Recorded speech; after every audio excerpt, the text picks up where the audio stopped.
Hey everyone, Ariel Adams here with Superlative Podcast. Be sure to listen to the other aBlogtoWatch podcast, aBlogtoWatch Weekly, where we chat about the latest watch news. Today on Superlative, my guest is Christophe Hoppe. He is the founder of Bausele Watches. Christophe, welcome. Thank you very much, Ariel, for inviting me. It means a lot to me to be on this podcast.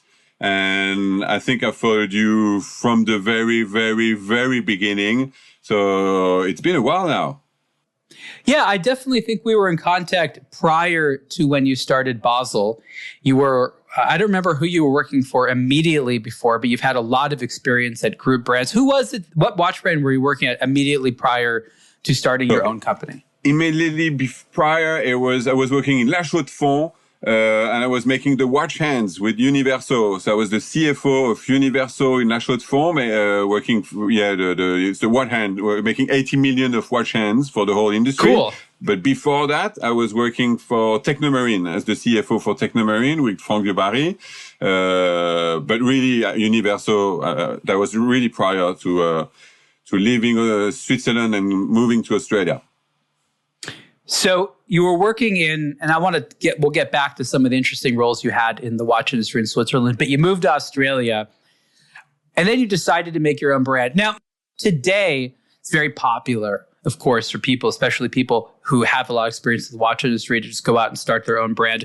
But when you did it, it wasn't as common, especially since you're not a watchmaker, an artist, you're a business guy, right? And it was, I think, a kind of a novel thing for you just to say, you know what, rather than work for some other brand, I'm going to start my own. Am I right? That was a less common way of going when you did it? Way less. I don't even know if it existed. But you know, Ariel, it's always the same. It's when you're at the bottom and you find a way to get out. So I moved from Switzerland, had everything in Switzerland. I had the nice Porsche 911, Targa from 1979. I had a nice apartment on the lake, all the materialistic things that you can think of. I gave it all away to move to Australia. And then I was like, oh, everybody's waiting for me in Australia. I'm going to get a job super easily. And no one cared about me coming to Australia. I couldn't find a job. And I was like, ooh, that's not good. I need to find a solution. So that's where I started to think a little bit outside the box. And I made a few samples, asked a few favors to friends. And I started Bausele, but it's really, and it's always like that. When you're too comfortable, and I was too comfortable as CFO, you can imagine earning a very good salary as Swatch Group, very well looked after. I would have never pushed myself, but because I was here, I needed to find a solution, and Bausele was born. And a lot of people in the industry, especially those who stay in Switzerland and keep those cushy jobs, they do live a life, I don't want to say comfort because I don't know their lives, but it doesn't look like they have a lot of business stress. They're not doing exciting things, but they seem to have some of the most stable businesses. Obviously, these days it's different. But compared to like everyone else, the people that have to sell the watches, the people that design the watches, the people that wear the watches, the people who have the most relaxed existence are those professionals in Switzerland, right? Totally. You just move and you move from one brand to another. One day you're like, oh yeah, I love X brand. I'm really passionate. Look at that story of X brand. And then you move to Z brand and you're like, oh, Z brand is the best. And look at that. And but actually, and it just moves from one brand to another. It's a bit sad, but at the same time, like you say, it's a very cushy job. And why would you do anything? I mean, those salaries are crazy. And especially in Switzerland with the Swiss franc at the moment, why wouldn't you take advantage of that? And it's funny because they fetishize the type of risk and stress and anxiety that comes with these instances of where you get to wear the watches, yet they themselves don't have it in their life. This is a watch for someone who's about to die. I'm never going to be in any situation like that, but I can build their tool. It's kind of ironic, right? Yeah, and they ask ambassadors. I don't have any money with Bausele, so I'm the one going in the lake at 6 degrees in Geneva or swimming in the ocean with shark every morning because I don't have the money to pay anyone else to do it, and I love it too. Well, yeah. So okay. So you, I guess it's worth asking, why exactly did you moved to Australia. I mean, obviously it's a beautiful place. A lot of people like it there, but you said, you were sort of at the bottom. What drove you to this, major move of changing your life, reinventing yourself? It's a great thing, but just curious why. Oh, love. I met my wife Alexandra in Switzerland. She was, because she's not a dancer anymore, but she was a beautiful dancer in Geneva, then in Basel. We were living in Biel-Bienne. I was taking my train to La Chaux-de-Fonds every day, and she was taking the train for Basel every day. And she showed me around. I loved the country. I was like, yep, that's where I want my kids to grow up. And we moved here. She didn't want to move anyway. She had a beautiful career, very happy in Basel. But I said, yeah, really. And Switzerland is a beautiful country, but Australia is just something very different and another level. Was it the beach? Is that what you were missing? Look, it's just a lifestyle. It's people, people are real. People are nice. Geneva is a beautiful place, but it can be a little bit boring. Here, there's more excitement. There's always something to do. And Australians, I mean, they're a bunch, they're different. There's something different about Australians. I guess, I'm fast forwarding a little bit, but what about you acclimating yourself to the Australian culture? What effect did that have on the brand? Whether it's the design, whether it's the branding? Because my suspicion is that the brand you would have made as someone living and working in La Chaux-de-Fonds is very different than that person who made a brand after moving to a different country. And I'm just curious how you think that affected the actual product and personality of the company. First, I would have never done it in La Chaux-de-Fonds because, like I said, I would have kept that very, very comfortable job. And secondly, yes, it's the design are all inspired by Australia. Everything is about Australia. The element in the crown, of course, is sand. That's the little gimmick. But there's the color, the design. The watches need to be water resistant. They need to have a screw down crown. They need to be, shock resistant because Aussies are quite known for not taking really good care of their stuff. They're rugged. They go in the outback. They do things. They do things. They go and surf in the morning and then they go to work in the afternoon. I mean, not the afternoon, in the morning too. But after, it's early, and they do stuff. They go running. They go hiking. I mean, there's so much going on here that if you look at that's the second that took over.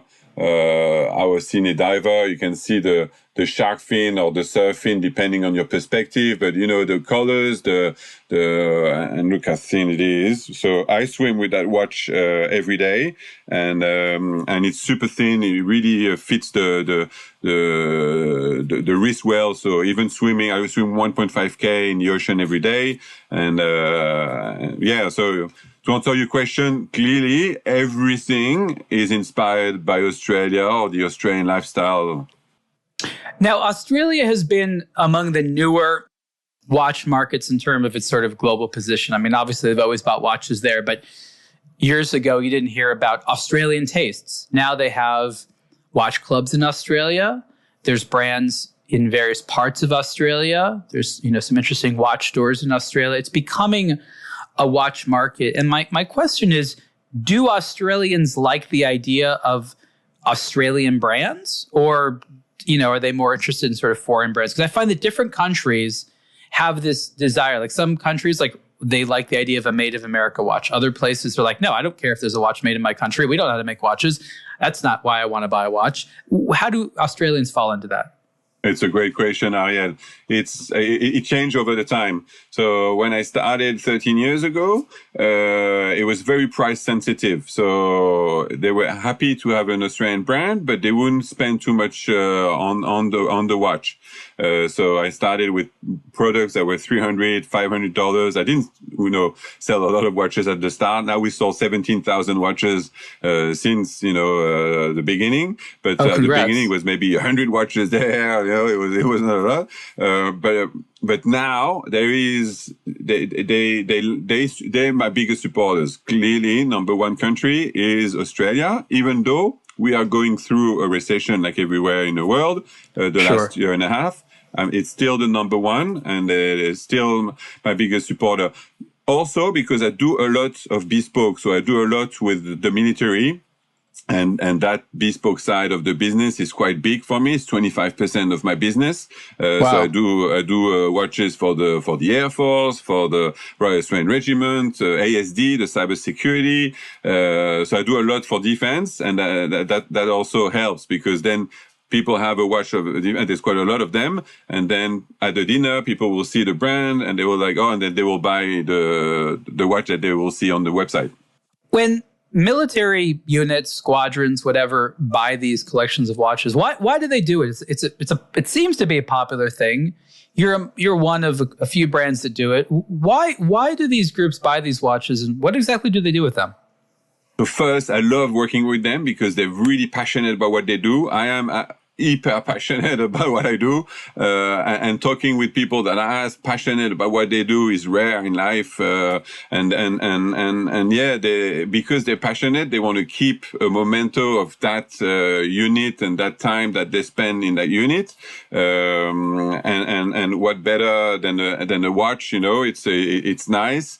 Also, price, not too expensive, because there's Bremont, Omega has them, but who can afford a $5,000-$6,000 watch? Not everyone. So right. I come at a price point a bit lower, and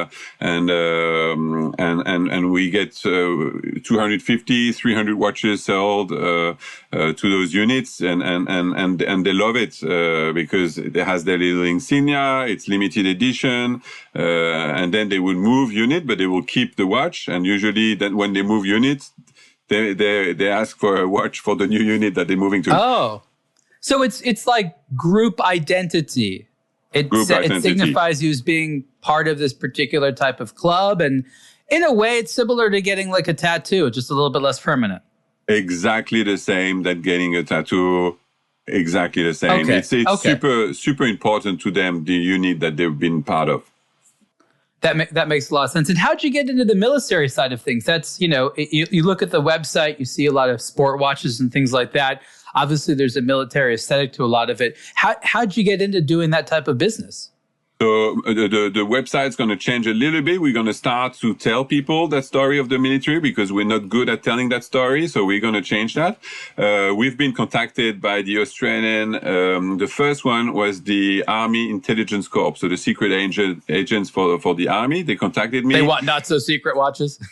No, but actually it's funny. I got the validation from the marketing director or the marketing person of the unit.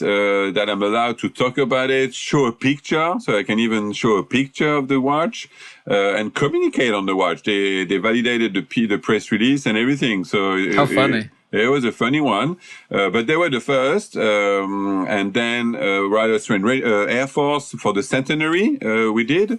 So that was a big deal. 1,750 watches for their centenary, 100 years in 2021. And loads of squadrons in the back, and the Royal Australian Regiment for the Army, and we're working on something with the Navy now. That's exciting. What type of things do those customers want in a watch? Obviously, they want their name on it, and they want the price to be affordable. But what else do they want? Are they wearing them during combat? Is this sort of a civilian thing? I'm curious as to what they request. Look, we went, this watch here is you will recognize the case. Benrith did them, Marathon. It's page 34 of the military spec, the US military spec, 46374G, that tells you exactly that the side needs to be like this. You've got the back, the shape. So I just followed the military spec, and also if you look at the inside, so that's the watch we did for the Royal Australian Regiment, and if you look at the inside, that's the inside of the case back with the perlage. So I just showed that, and I said that's the attention of detail that we have for our watches, and they're like, yep. we want you to make our watch. It's as simple as that. And then inside, we all use the same movement, the SW200, screw down crown, a nice click to it, Good ratchets. And that's it.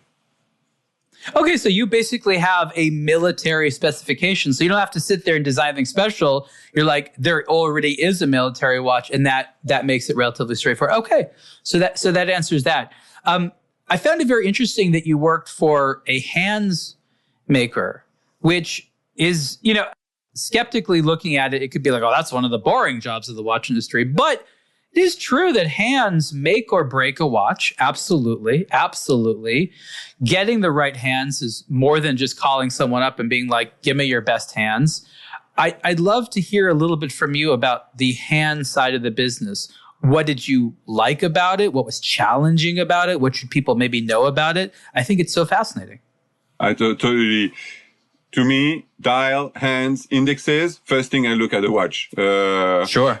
And hands are just. It's crazy when you think. So there's 600 people working at Universo in Chaux-de-Fonds making watch hands, 80 million watch hands. Even the hands from Swatch, the Swatch brand, are made in Switzerland.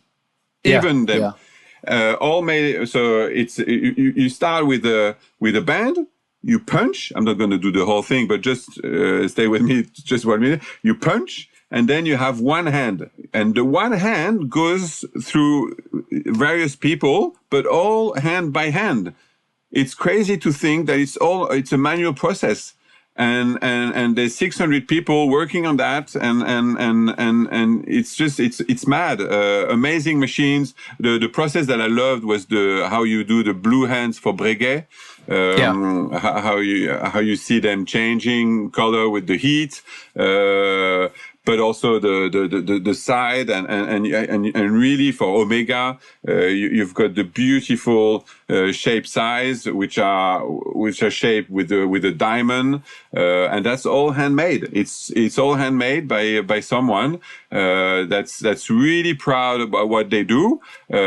Some people have been working for over 40 years doing mostly the same job, and everybody's passionate about what they do. The turnover is very little, so it's just to show that it's a real passion. And I fell into it. And also, Ariel, you would love that. When you're in a component manufacturer, you know everything that's happening in the watch industry, because when you have the PR saying blah blah blah, then you're here as a watch component manufacturer supplying the whole industry, and a brand Z would say, "Oh, we're doing amazing at the moment," and you're like, "Hold on a minute, you haven't ordered a hand for 6 months." How is it going that well, So, and especially at the Swatch Group that supplies everyone. So from Tag to Cartier to everyone, they're supplying everyone. A lot. Yeah. No, that's true. The suppliers have their finger on the pulse of the industry more than anyone else. I found it very interesting that you spoke about how the details of each hand is because of hand effort. And I think it's important to remind people, and I'd love you to back me up on this. There's really no assembly line way of making good hands. You can't just stamp it out and put it through some type of automated process and be like, ooh, pretty hands. In the past, the paint on the hands and the loom was hand painted. These days, it's sometimes not that different. I guess, hands really, you do get what you pay for. I hope brands never skimp on that. But it's true that as small as these components are, it's real artisanship, which I basically just mean an experienced human being that is responsible for how pretty they look, right? Sorry, it's one hand. You can see the person with the tweezers and the one hand in their hand doing it. And then, of course, when people tell you, but how come it's that expensive? Well, then you understand. And same for every component on every other component. And yes, to answer your question, it can't be done on a big scale. Swatch brand, we could do it on a big scale, but it's a Swatch. It's not an Omega.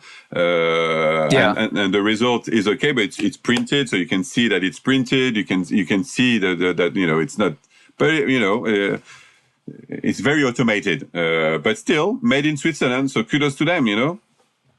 My suspicion is that similar to clothing, the process of making a hand for a particular watch is so unique that after you sort of take down the process and the parts, it's hard to set it back up again. It's like once that production run of those components is completed, to get all those people and that process together again is really, really hard. So you basically make hands once, and to recreate exactly the same way, it seems almost impossible unless you wrote down the recipe perfectly. Oh, it's and that's why brands usually don't change their hands very often. You've got the tooling and all of that, which is really well done, and then you just recreate and you try to choose always the same hands and use the same tooling. Now, is Switzerland the only place where really good hands come from? I know maybe a little bit in Germany, but I've noticed that despite their best efforts, hands from other parts of the world, even Asia, while they have some exceptionally good ones, they just never seem to have the level of detail and the crispness, the right colors. They always kind of screw it up somewhere. I'm just curious, is it just the patience they have? What is it about the hands out of those fine places in Europe that are making them so much better than some of the things we see from the East? There's good suppliers in Asia too. In China, in Taiwan.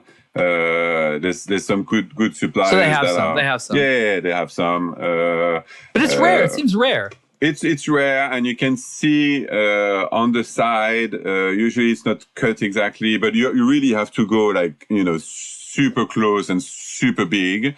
But no. Remember all the macro photography I've done? I've seen ugly things on hands and dials that the naked eye can't see. So I see every imperfection. True.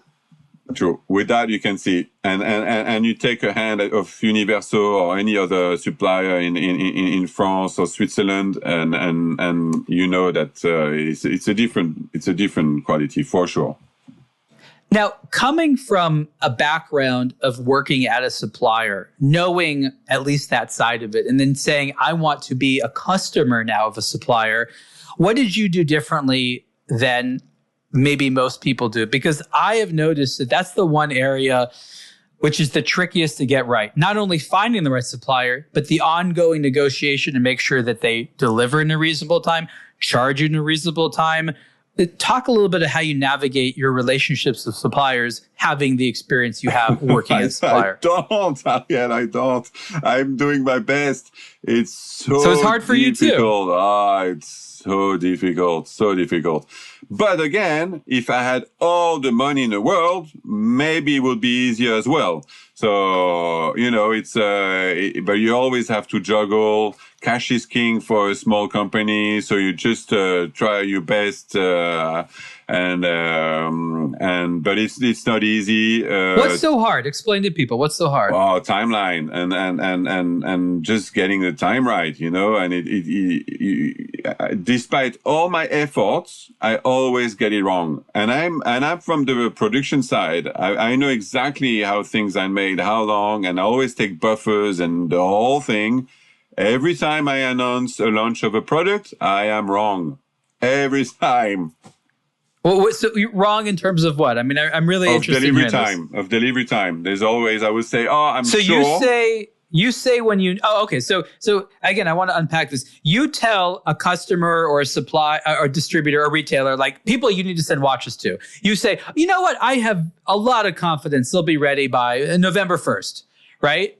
And you feel that confidence because you've already ordered your parts. You think you know when they're going to arrive. But then because the parts haven't arrived, you can't build the watches. If you can't build the watches, you can't send it. So that's what you mean, right? You sometimes make promises. Yeah, one component that you haven't thought of, and you're like, you kidding me? For example, lately I had a watch. It was this watch here. So that's a watch that we did for the Royal Australian Regiment. It's a field watch.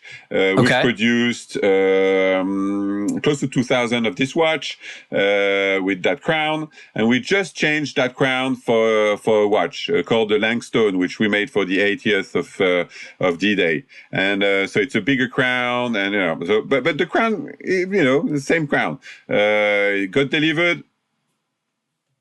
It just goes in and out. Doesn't screw on the case. Wrong size crown. Wrong size crown. And you're like, but how is that possible? I've produced so many. It's all good. We've been doing that for years. Shouldn't happen. But you don't even think of testing the crown going in. It's when the assembly. So you're waiting on everything. Then you start to assemble. Yeah. No way. So politically speaking, what happens? You get a shipment of parts. Maybe it's hundreds, maybe it's thousands, and it's not what you ordered. It's wrong. Factory screwed up. But they're not going to be happy to hear about it because they not only need to eat the cost, maybe, but they have to make it all over again. Politically speaking, how do you approach that conversation? Look, I'm a nice guy, so, and I've been on the other side, so I'm just like, I just communicate to the customer, and I say, look, sorry, this is what happened. I'm very lucky to have customers that are very supportive, and it's very rare that someone is angry and say, I want a refund or something. People are very supportive and understanding, especially if it's me, the founder, talking to them and explaining exactly what the situation is. And then it buys time for the component manufacturer to remake, and then we deliver and everybody's happy. But so they'll remake it. They'll remake it for you? Yeah. They have to remake. Yeah, of course. I've heard horror stories. I mean, you see, again, you're a nice guy, but I've heard horror stories how a supplier screws up. The company just legitimately says, this isn't what we wanted, but the supplier sees it being such a headache, they just ghost them. I've actually heard of that. Oh. Yeah. Yeah, that's no good. Yeah, but you're the sigh I hear is like, I can see that happening. Yeah. That's no good. So I'm lucky. It never happened to me. Yeah. It's a scary thing, but I guess it's just, you've been doing this for a while and you have that background. There's all these companies out there, especially the little startups, that don't realize the challenges of getting your stuff made through suppliers. Some people still think like, I can make it with my own CNC machines, or I'll just call up the factory, send them my schematics, and they're going to send me something beautiful for a low cost.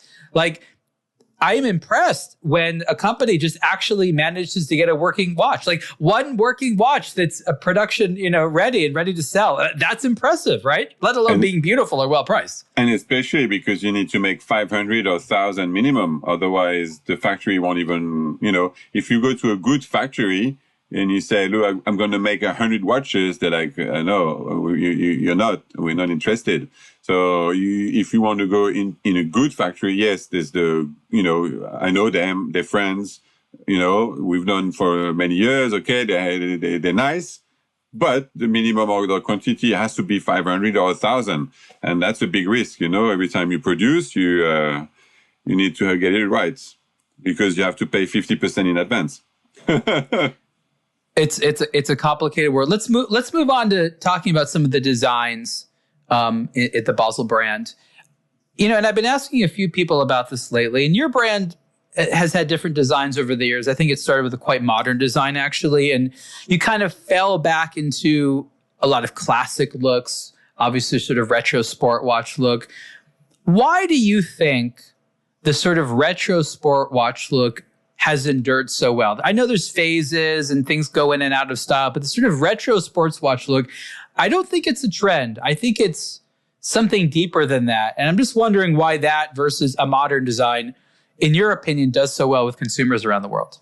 Look, Ariel, at the beginning, I was making watches that I was the only one who liked. And I just designed watches that were a little bit crazy, a little bit out there.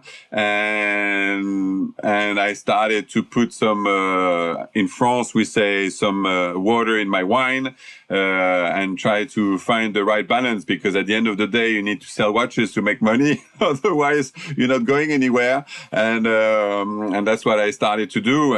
But still keeping, something original, not trying to go into the straight copy that so many brands are doing, which I absolutely hate by passion. So I'm trying not to, and to stay away from that. But bring something that's a little bit different and my own style, the style, but linked to Australia always. So colorful, has to go into the ocean, but also fit into a boardroom, that type of things, This is such a fascinating topic to me because, I've seen a lot of brands come, right? A lot of people who, from various backgrounds, artistic backgrounds, or just business backgrounds like yourself, come in and start a new brand. And this very common thing that happens, which is, as you said, you made the watch that you wanted, which emotionally makes sense, right? Because you don't want to copy others. Artistically speaking, that's sort of an ugly thing. Obviously, people like familiar designs, which I'll get to in a moment. But you begin with the sentiment of, I want to make the watch for me. And oftentimes that leads you down this road of something which is so unique and so special for you that only you understand it. And you sort of only learn too late that it's like, wait a minute, me and my 5 friends got it. And everyone else is like, I don't know what you see in this because I'm not you. And then you get more into what you might think of as sort of generic, boring designs. And all of a sudden, people understand that. They may not say it's original, but they understand it and they buy it. So, and then maybe later, after you've done all that, you can then get into original design. So I find it interesting that brands, even the ones that have the most, I'll call it creative ambitions, have to start very humbly on that creativity when it comes to the visuals. You can be crazy in your marketing, whatever, but the visuals, like if you alienate the consumer in terms of giving them things that's too fresh for them, that's actually a bad thing. You have to be in business for 15 years before you blow their mind, right? You have to start super, what's expected, what's familiar, you need to show them something that they think of as a watch. If you show them something, they're like, wait a minute, that's not what I thought a watch looked like. You're done. It's so weird how that works out, right? Except that lately there's been a few stuff that are a little bit outside of but I feel that now people are a bit more ready to go outside of the. Yeah. I feel there's a few things, the colloquium, I don't know all those names, sorry, they're all new, but they bring something a little bit different that I could see myself designing at the beginning, but no one followed, not even my friends. And it's interesting you mentioned those types of, very small brands that do very limited runs of sort of interesting watches. Very few of them get over what I call the first adopter effect, where you have those open-minded people that are true hobbyist enthusiasts, people like you, people like me.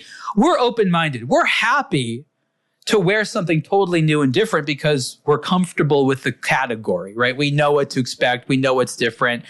But we represent a small buyer base. So what happens is those interesting designs, they do one good sales run to men and women like us. But after that, they can't go further because they've ran out of the first adopters. And then they realize, wait a minute, I've only done well with first adopters. That is not a business model. You have to understand that the first adopters, there'll be stuff for them always, but to get to your second, third, fourth, fifth production sales runs, those people only buy one watch, right? True. You're right.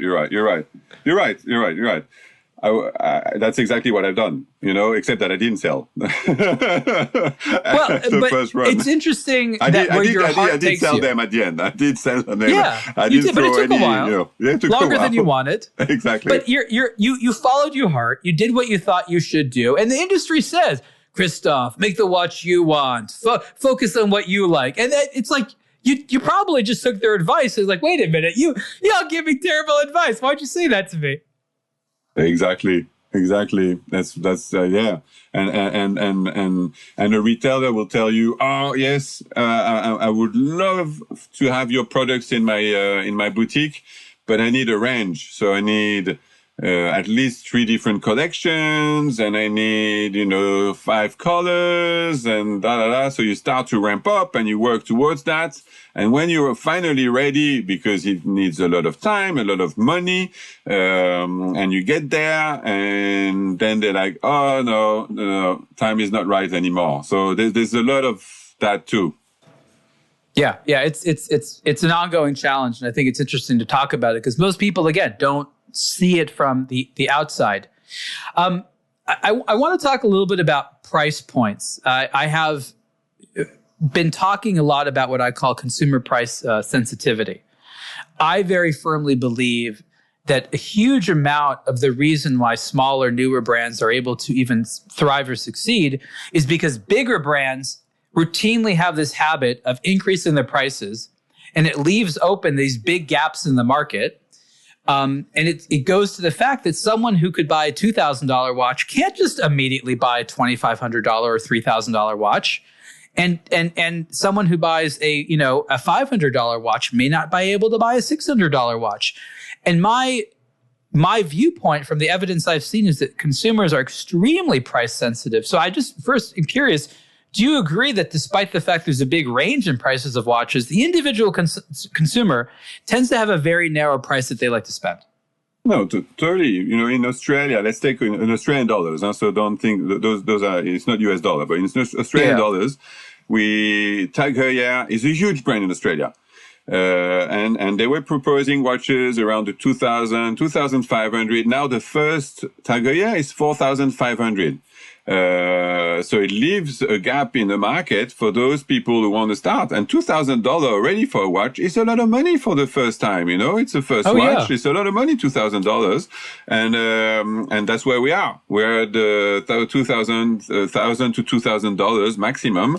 And so we take that market share that was left because they moved up, just exactly what you said.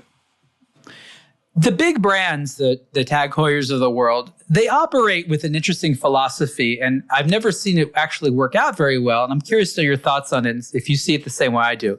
They believe that if they work hard to make their brand desirable enough, people will want that brand and be happy to spend more. Even if they have to spend more, they think, well, everyone else has to spend more, so it's now harder for them to get. Brands, especially some of the ones that are run in Europe, seem to feel that consumers operate this way, but I've seen consumers opt very differently.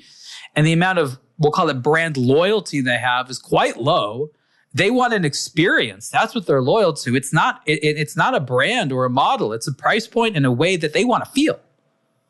Yeah, look, they're still selling, and they're still doing very well. It's, the store, the Tag Heuer store, if we talk about Tag Heuer again in Sydney, is the number 1 store in the world, I've heard. And really? And people get in and still buy, but it's a lot of money, 4,000, 4,500 for the first watch. I mean, I don't know, but I don't have the numbers. I've got no idea exactly what's happening, but but it's a lot of money. Now, do you feel that there's going to ongoingly be that opportunity for brands like Bausele and others, that the big groups are just going to continue to price out consumers who say, as you're saying, I loved you at 2,000. I still like you at 4,000, but I can no longer afford you. And I feel that they're doing that regularly enough that the smaller side of the industry is just being thrown like free customers all the time. Ariel, I'm going to move to 4,000 and there'll be a new one taking the 2,000. No, joke apart. No, we're going to stay at that price range. That's where Bausele sits. And we're just going to continue and be where we are, very comfortable, and being that first brand that people want to get in or part of their collection, of that brand. But we're going to stay around that price point. The brand has changed over its history. What year did you found it? 2011. 2011. Okay, so 2011 to now, the brand has changed a few ways. The designs have changed. Some of the price points have changed. Some of the themes have changed. And the size of the company has changed. What did you do in the formation of it or how you run it to make it so it can be so agile? Because I run an agile media company. not all watch brands are agile. What have you put into place that allows you to scale and shift as easily as it seems like you can? Being cash poor always keeps you on your toes. No, okay. But no, but at the it's I've never had huge investments or anything. So every time I sell a watch, I would reinvest in a watch and all that. So that's it is true. It is part of the answer, but also because I want to be having an employee is tough. There's a lot of laws, a lot of requirements. Now people are super happy, especially since COVID, to be working for you as freelancer. Some of the people that I'm working with are working 100% for me, even 200%, I would say, for me. And they're super happy to be freelancer, and I'm happy with that arrangement as well. I actually feel I've got now, it took me a while to find the right balance. I had employees, then I stopped having employees because they left or because I had to let them go or whatever. But now the way I'm working is super agile because it's me, myself and I, and a lot of contractors around me, but the best. The one that really deliver what they have to deliver, but it took me almost 10 years to get to that point. So it's not easy. It's not easy. You also can never just focus on making watches and selling watches. You always have to be doing some other elements, which is designing a new model, redesign the website, making an advertising campaign, planning an event, participating in an event. You always have to plan something like that. And the question I want to ask you is your opinion on what some of the necessary ingredients are for a brand like Bausele to succeed today. Because I've already established you have to have a nice looking watch and you have to make the watches, right? And you have to be able to sell them. But people, there's enough of those out there. There's enough nice looking watches to buy. What other elements does a brand need to have to not only get people's attention so that they learn about you, but they're compelled to buy you versus, a competitor? First, I don't think there's anything like overnight success. Doesn't exist. So took me all these years to build a strong community, a database. So I've done it through advertising, through aBlogtoWatch, getting people to the website, having PR, advertising, of course, and then building and getting a big email database. We've got 35,000 people on the database, 12,000 are active, and you nurture that and you work with that so I feel that's the secret. There's no overnight success. You just have to build it slowly and maybe, if you have enough money, get some samples, gift them to the right people, be nice. Hopefully they will talk about your brand and that will give you some exposure. Yeah, so I don't know. Are you talking about that, the marketing side of things? I mean, absolutely. I'm just curious what we had to say because, it's difficult to define. It has something to do with the brand, right? It has something to do with the desirability of the brand. You could have said pretty pictures on the website or a lot of social media posts, or the brand needs to sort of have a social conscious to it. I mean, again, it's no right or wrong answers. It's just what you've seen as being some of those essential extras to push people over the edge from saying, that's a fine looking timepiece to, I would like to buy and wear that timepiece. There's one thing that changed. I always separated the brand from me because I didn't want to feel like, oh, it's me, and I don't know. It's very weird, but, that's maybe my upbringing or the way where I come from. You don't put yourself in front. And 6 months ago, I've been pushed to be in front of the camera, to start to talk on social media and create some content about me. It changed the business. I didn't think about that, Ariel, before. And I'm just natural talking about the watches. And actually, we're recording some content tomorrow morning, and we push that as top of funnel. So put a little bit of ad and bring people in, as top of funnel, but also on organic social. And it completely transformed the brand because there's products everywhere. Who cares about a watch? No one needs a watch. And there's so many of them. So people want to connect with a human, with a person, but I didn't get that before. I thought, it wasn't my place to do that. But actually, it is my place and it is my duty. And now that I'm doing it, it's changed completely my brand. So if that can help someone out there, put yourself in front and. Thank you for sharing that. I think you're absolutely right. I go to a lot of these little watch shows that they have now. And I noticed that when people go up to a booth, they're not really there to look at the watches. They're there to see if the person who's, standing at the booth is someone cool to connect with. Does this person seem friendly? Does this person have something interesting to say? Does this person take interest in me? Sometimes the brand founder taking interest in a customer is enough to get that customer to buy. Is that brand founder an artistic person? Are they stylish? Do they seem cool? All these things, many instances, are far more important than the product. It's like after they have a good conversation, it's then they turn their head down and look at the table and be like, oh, I feel positive about you. Now let's take a look at what you're selling. Totally. It's so different than, well, I'm looking for a watch that's 42 millimeters wide. It's got to have this water resistance, got to have this type of dial, definitely this type. Like that is, there are people that are into that, but that's far less common today than actually wanting to buy a human experience, right? Totally, and that's what I gave. I used to be the agent for Girard-Perregaux here, and also the agent for Ralph Lauren Watches and Jewelry. And so I was training staff to sell these watches, and they were always very scared about selling such beautiful, expensive watches because they didn't know how many jewels there is in the watch, and blah, blah, blah. Say, look, if a customer is interested about only the technical side and the jeweler, you can be sure that he's not interested in buying a watch. But if you tell them the story about Ralph being the only one designing these watches, and that's the only part of the business that is still involved in. He doesn't design any clothes anymore, but the watch is really, something that he's passionate about. And you tell about that story of the West End, and people get in and they're like, love that story. I want to watch. But you don't buy a product for the product. So when it comes to marketing, you said that over the last 6 months, you had this epiphany about how you need to be front and center.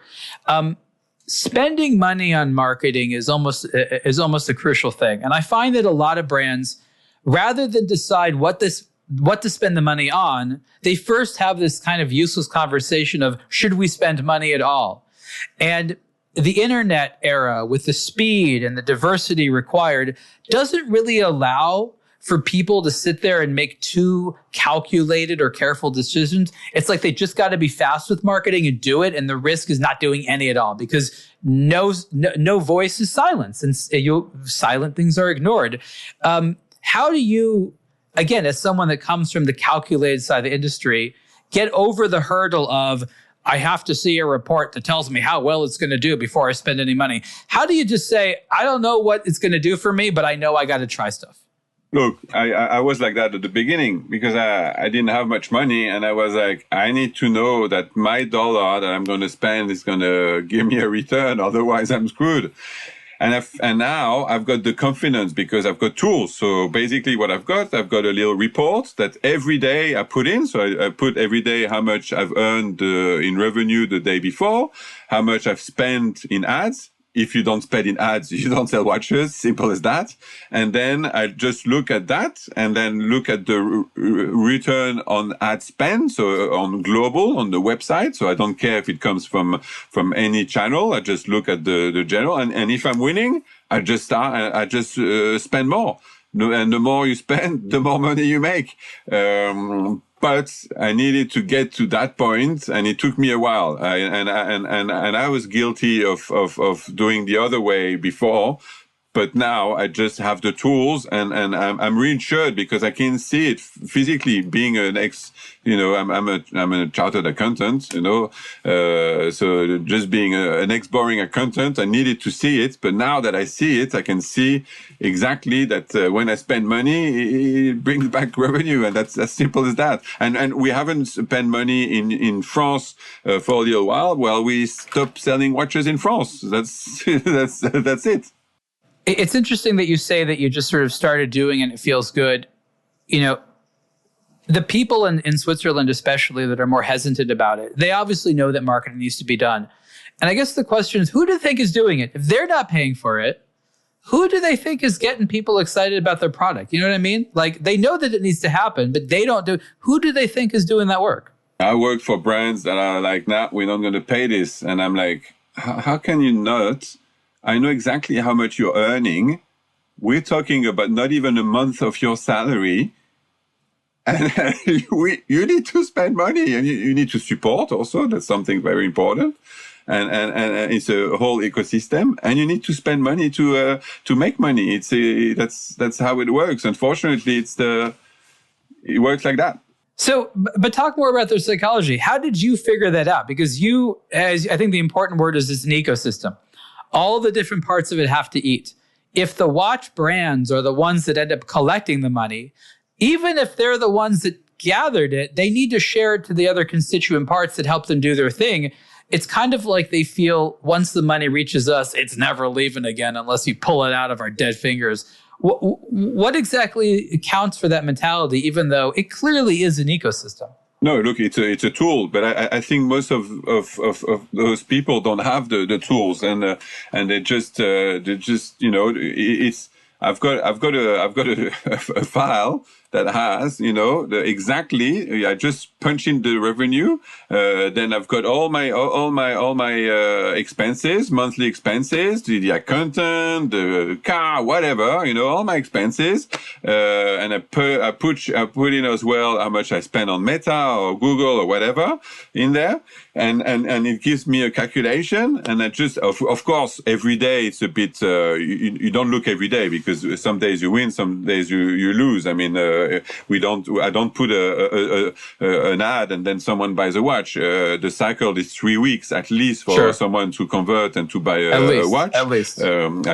But you just look overall. And by the end of the month, if you're positive already, if you're making a profit, you're winning. And then if your return on the investment, at the moment we're above 4, it's exceptional, super happy. Let's continue. And also Meta changed something. It didn't used to be like that. So you sometimes they make mistakes with the algorithm. At the moment, it's working well. Good to hear. As a serial entrepreneur, you're never just doing one thing, it seems. And in the watch space, you mentioned that you are starting a new project or have started this project for a while. And your job is interesting. It makes sense. It's not a confusing role, though I've never heard this title before, of Chief Revival Officer of a company called aBlogtoWatch watches.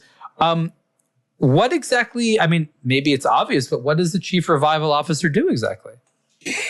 Look, Ariel, you've seen a lot of brands coming from the past, coming from the ashes. There's been a lot. Mine is special. I have a desire to bring back this beautiful brand because it was the watch of my grandfather. And he was wearing an aBlogtoWatch. I redid it when I was at Universo. I redid the plating and blah, blah, blah. Then he came back, and then I looked online on Google. Nothing was happening. I contacted the people, the family. And then I had a very good contact with the family, with Brigitte, and they're really passionate, in Charquemont. It's a region actually where watchmaking started with the Huguenots back in the day in the 1600s. 1900 before they kicked out of France because of the war religion and moved to Switzerland, where they started watchmaking on the other side of the border. But watchmaking is really strong on that side, and the watches will be 100% made in the Jura, so very different to Bausele. 100% in the Jura. It's a very small, pretty high-end watches, and it's a watch that will be shared between generations. So it's a project that I'm doing with my dad and with my sons, Luca, 15, Theo, 14 years old, and it's sort of my legacy to do something in family. So, and actually I'm getting a lot of traction. The project doesn't exist yet because I'm looking for investment, so it's not yet off the ground, but we have some good conversations, and I'm really hopeful that by next year we'll be able to get a product out. From a business perspective, I find it quite interesting, the strategy here. And I'm not saying it's correct or incorrect. I'd just like to hear more thoughts on it because, again, you have a financial background, so you operate this way. But you're interested in doing more in watches. Obviously, you're starting a brand to do more in watches, yet you decide that there's better prospects of recreating another brand, meaning having at least two brands you control, rather than fundamentally adding to Bausele by maybe adding a new collection or a new style or a new arm of it. And I'm just curious, what is it about the market that rewards someone like yourself having two brands as opposed to having one larger brand? Look, it's Bausele now is becoming I've got investors in Bausele. It's becoming a little bit of a beast. I'm not 100% owner of Bausele. So it has its life and it will continue and all of that. I wanted to bring something different, something where I work with different people in a different country, and working with my dad. That was really the main thing. I wanted to do something with my dad. We had our ups and lows and over the years, and I wanted to connect and do something with my dad. And here we are. So it's starting something new. I couldn't bring him in to Bausele. We needed to start something that's different and bringing back the watch that his father was wearing, that he gifted me, made sense. And also, bringing back to life an old brand. Other people have done it. They've succeeded it. It's a nice challenge. And I would love to also succeed. And to succeed, I put the best team that I could find. So all my mates when I started, when I was 28, CFO at Technomarine. So Guillaume Tétu, who you would know too. Sure. Is part of it. Ismaël Matisse, who does all the tourbillon for our time. You've got François Enius, who's the consultant for Van Cleef & Arpels, and Mr. Boss, who's now the big CEO of Richemont. I can name drop a lot of people, but it's really cool. A cool core of people, and I wanted to do something very different to Bausele and back where I'm at. And also, it's a good excuse to come back a bit more often, because I love Australia, but I also love France, and I miss the food and my friends and my family. So it will help me go back a little bit more often to see the family and friends. The more I hear professionals like yourself telling your stories, the more I feel that the watch industry is so very similar to the movie industry, insofar that each brand or production run of a watch is similar to a movie. And the things that they have in common are long, but the one thing I'm thinking about here is how to get it done right. One, you can't do it alone. What you have to do is you have to get a bunch of people, sometimes dozens, all excited about the same thing. There's no clear idea of what the outcome's going to be. You just need to make sure that everyone on that team wants it to succeed and is putting in whatever creativity or skill they have. And then just hoping after you spend a bunch of money, please let there just be a finished product. Please let me just have a film I can edit. Please let me just have a watch that I can sell. And the reason that you always have to keep doing new projects, whether it's a new model or a new brand, is that that's the way to get all those people excited. Right? Because you have to build a whole new world, teach them, this is the world I'm building, this is your part in it, this is what I need you to do. And you have to sit there and be a director and a producer, but make sure that all those people do their job correctly, because you, as in one individual, cannot come up with, make a movie or a watch by yourself. I mean, I guess you could theoretically, but it's not common and it really doesn't happen.